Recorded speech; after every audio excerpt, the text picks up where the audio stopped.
Hi, this is Elizabeth Gearhart. I'm here with Mitch Beinhaker of Beinhaker Law. Hi, Mitch. Why would I hire you? Hi, Elizabeth. Thanks for having me here today. I appreciate it.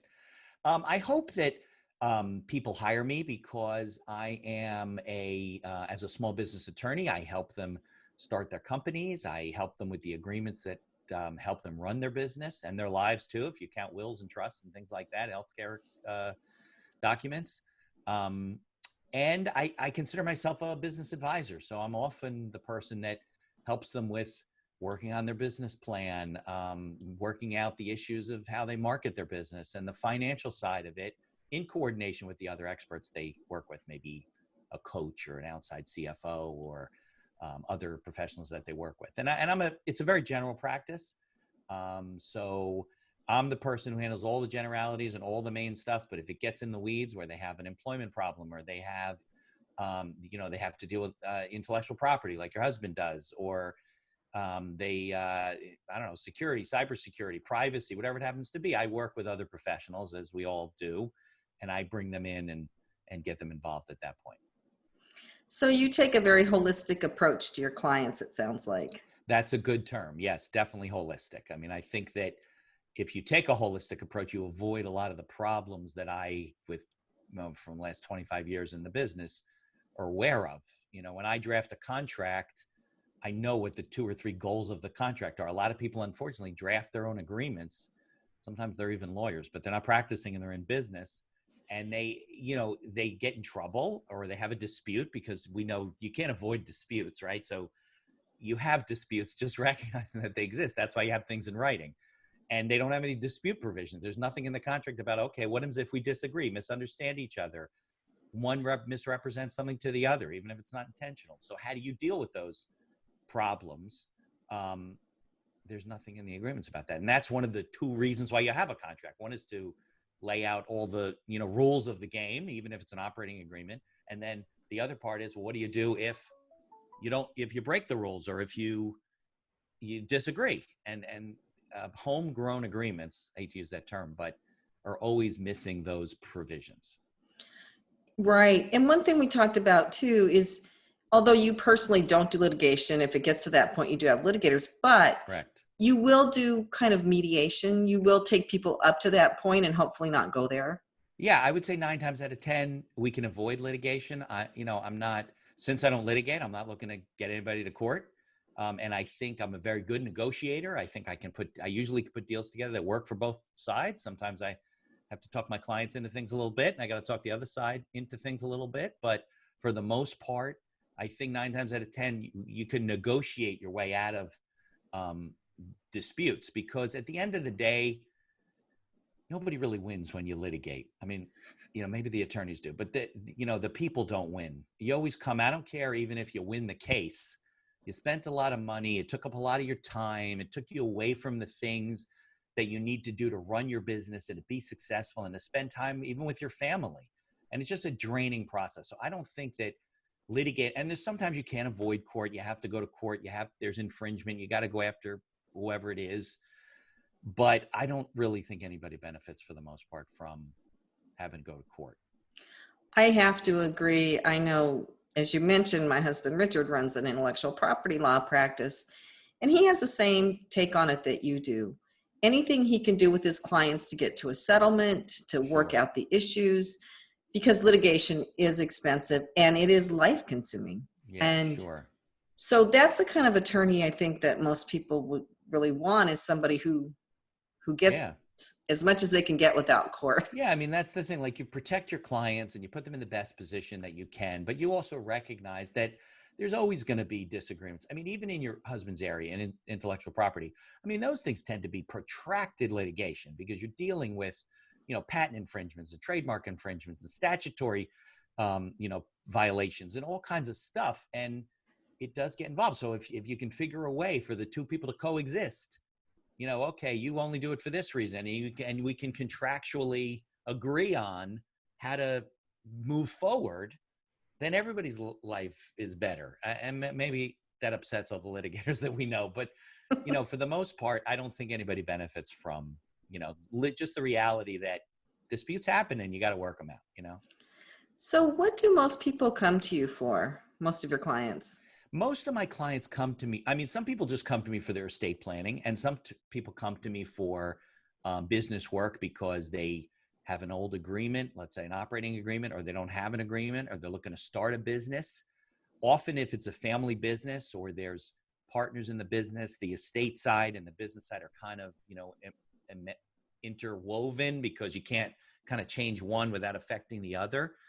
But I think most of the people I work with, we're dealing with issues of um, generally drafting issues like, okay, well, I was talking to my partner and we were talking like, well, what happens if I want to leave the business? Or what happens if he dies?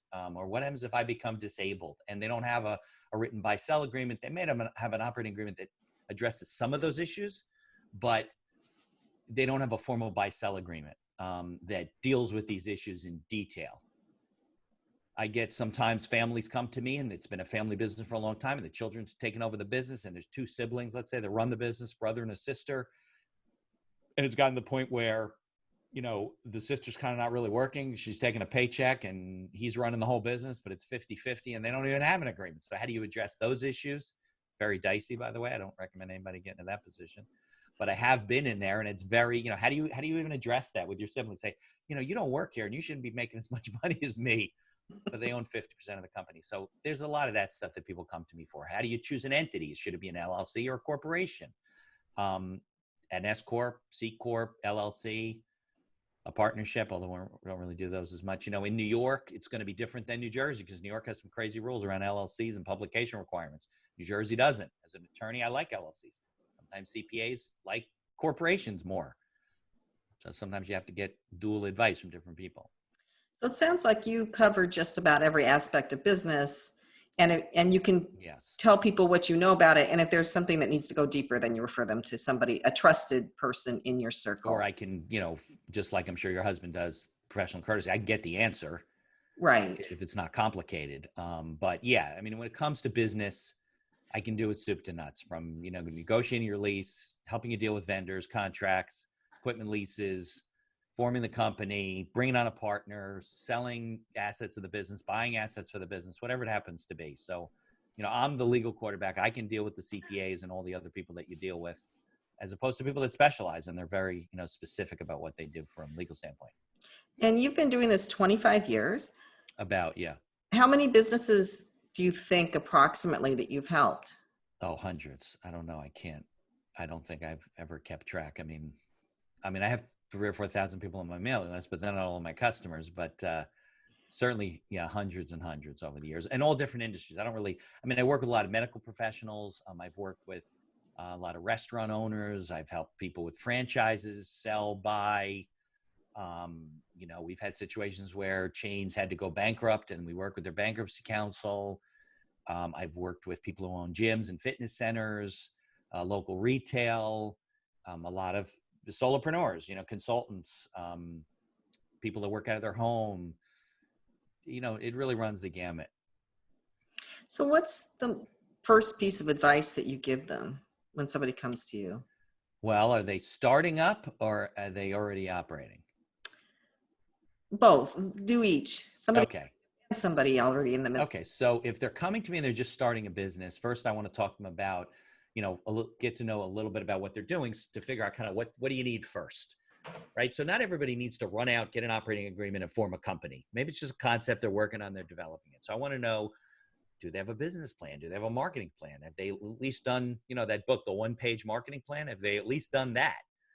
Where are they? Do they have a non-disclosure agreement? If they're talking to people about their idea and it's, it's an easily replicatable idea, at least until they get the business up and running, maybe whoever they talk to, they don't want to share their ideas. So do they have that kind of stuff in place? And then, get them started. I don't want to, spend their money if they don't have it yet until they're ready when they need things. If they're just a solopreneur, they could form an LLC, get a certificate. They don't necessarily need an operating agreement.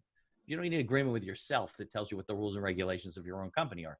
Now, if you're opening a bank account, if you're getting a loan from the bank, if you're doing other things, you may need an operating agreement at some point. But certainly once you bring a partner in, business starts growing, you're going to want to set up what the rules and regulations are of that business. And then as you move forward, you're going to need agreements to deal with vendors. You're going to need agreements to deal with customers. You're going to need agreements to fire customers? What are your terms of your website or any of those, types of things that you're putting together? Then we get into things that your husband does, like, do you have a trademark? Are you protecting these ideas? At least put a TM and claim a common law trademark, and then get to somebody like Gearhart Law and do it formally and get statutory protection if you don't have the money. So that's probably where I start with the new ones. And if you already have a business, I'll start by doing a bit of a legal audit and evaluating, where are you now? What agreements do you have? When's the last time you reviewed those agreements? Do you have a partner, not a partner? Do you have employees? As I'm sure a lot of attorneys know, it's a little hard to go to your employees and have them sign agreements that say, they're not going to compete or they're not going to steal your customers, like after they start working. Like, it's not really consideration for an agreement that you're going to fire somebody if they don't sign an agreement. It doesn't kind of work that way. So those are the kind of things you want to do as you start hiring employees. You're going to want them to sign agreements that, maybe non-compete is not the right word in the industry that you're in if you're a local business owner, but, you don't want them to leave and take all your customers with them, or steal your employees. I even have hair salons that have their hairstylists sign non-competes, and, they can't open up 5 miles, let's say, because, you only go so far to follow your hairstylist. But these people feel like if they have somebody working for them, they just don't want them to open up down the street, as long as it's, a little bit of a drive away, and that has less chance of taking their book of business with them, give them a little bit of protection. But there's some that don't, and then people leave and they take all their customers. So it's difficult. It sounds to me like you think of a lot of things that a typical business owner starting out, and maybe even somebody who's had a business a little while ago, hasn't even thought about. I think that's a good observation. I probably stay up at night thinking about it too much. But yeah, I mean, I've been doing this for 25 years. So I've seen a lot of situations where I've reviewed agreements. A lot of this experience comes after the fact. When you're brought in to deal with a lease that already exists and the business is having trouble. I know we're going to talk about it, but I mentioned to you about my podcast called The Accidental Entrepreneur. Where it came from was my frustration with dealing with business owners that I get introduced to after they've been operating for a while, and now they're struggling and they don't have a business plan. They don't have working documents. They don't have things in place that give them protection and a road to, and, that's why they made the mistakes, because they were kind of making it up as they went along. They were entrepreneurs by accident. And they, generally when you do things by accident, you fail. So you don't really succeed. So, so that's, I've had so many experiences, so many situations. When I look at a contract, as do a lot of attorneys who work in this area, we look at it differently than someone who's putting a contract together that says, hey, Elizabeth, this is what we're going to do. We're going to have a great time together and we're going to make money. And this is how we're going to split it. And okay, great. Let's go home. Doesn't deal with the issues of, okay, what if we disagree? Who gets to vote on what? When can you represent the company and when can I represent the company? What if we do disagree? Do we go to court? Do we go to mediation? Do we try and resolve it? And all those types of things, which is really what a contract's for. Contract, if everything goes well, you don't need a contract, right? So we don't need anything in writing if everybody agrees all the time. Life would be boring, but you need it in writing when things go the wrong direction. What are your rights? I think you also, at least some of the things that my husband has done, he's an attorney, so he looks at these things himself, but right. you have to really scrutinize vendor contracts, I think. You do. I mean, if a vendor sends you a contract, you have to believe that an attorney drafted the agreement, and most of those provisions are in there because for the vendor's benefit. Yeah. Right? So if you take that approach, then if there's anything that doesn't make sense to me, if I'm reviewing it, the first thing I got to ask the client is, why do you think this paragraph is in here? Now, if the vendor can come up with a good reason and it doesn't really affect your client, fine, you can leave it in. But if I think it affects their rights or their ability to operate in the future, whether it's to deal with another vendor, let's say your vendor can't supply whatever you need to and you got to go to another vendor, but you have something in agreement that says you can't do that without their permission. So I just looked over the agreement today that was like that. So the client says to me, yeah, why is that in there? I go, well, let's find out. So I think that you definitely have to scrutinize it more. If I'm drafting the agreement, it's going to be much more one-sided to my client, obviously, and I'll let the other attorney make the changes and disagree with things. That's kind of the art of making these things. Right. And it is kind of an art, because if you make it way too one-sided, the other person might just walk away. We've done that. Yeah, I mean, look, drafting an agreement, it's definitely a negotiation. So you don't want to go in too strong because it could just aggravate the other person. They don't want to deal with you. And it also has to do with, what's the leverage of the parties, right? So if I'm dealing with somebody, we're dealing with a vendor contract and they're doing something with Amazon, right? I can review Amazon's agreements. Let's say I'm working on somebody who gets an Amazon route. Those you just have to wait a couple of years. They're hard to get. And it's kind of like a franchise. It's a whole package. Well, I'm reviewing that thing to explain to the client what's the ins and outs of the agreement, knowing that Amazon's probably not going to change the documents, right? First, they don't want different documents with everybody they deal with. And second of all, they have a little bit more leverage than I do. So, the client has to recognize that as long as they know what they're getting into. If the deal's that bad, you walk away if you can't change things. But, very often than not, Amazon aside, Walmart aside, the big companies aside, you usually can get people to accommodate you if it's not to their detriment, but only to your benefit. So it sounds like you're the go-to guy for agreements. You know a lot. You've seen it all. I hope so. I say I'm the business lawyer. That's my tagline. My friend who's a marketing person came up with that. So what about your podcasts? What kind of topics do you address there? Yeah, so the podcast, I've been doing it for about 2 years. You can subscribe on Google and Apple and Spotify, Stitcher, and I think iHeartRadio too. So I interview people that work in the small business space, in the entrepreneur space. So I interview entrepreneurs, I interview inventors. I talk to social media influencers around the world. I have an episode coming out Friday that is she's a voice coach in Singapore. And she's been coaching people on speaking and how to use your voice more powerfully. And she's been on TEDx stage. And she actually found me. I've interviewed people that are competitive eaters. And I interviewed a guy, his episode's coming out soon. He's a professional miniature golfer.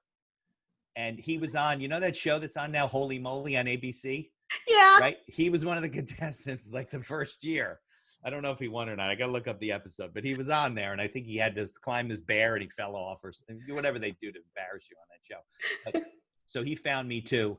I'm talking to a guy next week who's a keto, guy. He's got a business called Guy Gone Keto, and he started on this journey to eat keto, and now it's a whole business for him. So I've interviewed a lot of very interesting people, and I talk to them about what mistakes have they made, what have they learned, what would they do differently, to share those ideas with people, to hopefully, if they're listening, they'll be like, oh, that kind of applies to me. Maybe I should do it that way. Or maybe I should at least call Mitch and get his free template to write a business plan.